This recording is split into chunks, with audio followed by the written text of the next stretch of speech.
very easy to get this information out, wouldn't it? I mean, what we're talking about is not something you can't understand. But what you've got to understand is what they've done with our money. And the most important thing to understand is the process of buying up the third world is already complete.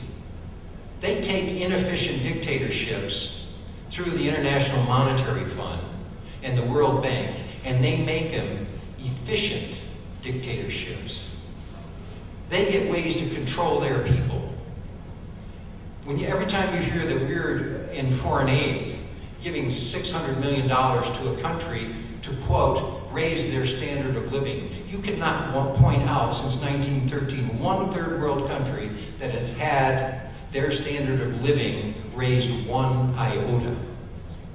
But what you can see is that every country that we give foreign aid to, the control of their people, that money has gone to control their people. Because if we gave those funds to the people, people are industrious. It was George Washington who said after only 2 years of his administration, he was amazed when people were turned free to be free and creative, that the Constitution worked 1,000 times more than he thought it would. And so in the process of discovery, in the processes of suing the Fed, what will happen is you and your neighbor will understand fractional reserve banking. How the Fed counterfeits money out of nothing. Because when you're talking about money, what money is now is a blip on a computer screen. That's all it is. I'd like to comment, and we can take one more question. When Paul St. John listed the list of what they do with the money they've stolen from everybody over these years, that long list, I go back to what I mentioned in my talking points earlier. That's the global governance I'm talking about.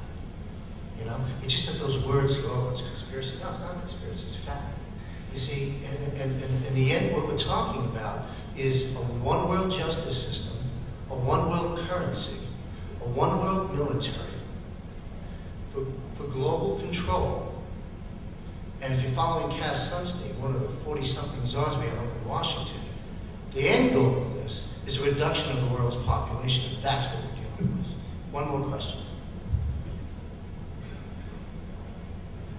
I'm a little concerned about bureaucracy. I think that, you know, even if you get all good people in Congress, that it might still be extremely difficult. So could the EPA, I mean, I'm aware of their sudden love of lead, that we shouldn't have any lead anywhere. But what about the cap and trade thing? I mean, can they do that through an executive order? Can they do that through, you know, just directives from the EPA? And what could you do to stop it? Vote in November. I mean, seriously, yes, they can do that. They are doing it. The EPA is controlling these issues that EPA, as a bureaucracy, has no authority or right to do. And we had the Murkowski resolution that was in Congress back, what was it, May, I think it was, just a couple months ago. And the Murkowski resolution, well, it was only a resolution. It was not a bill. What it did is it made the congressmen go on record, the senators, go on record as saying which side they are on the EPA. That was what the Murkowski resolution was about. And it was a resolution to say that the EPA cannot regulate these issues in a bureaucratic way as they are. It was particularly about CO2 and cap and trade.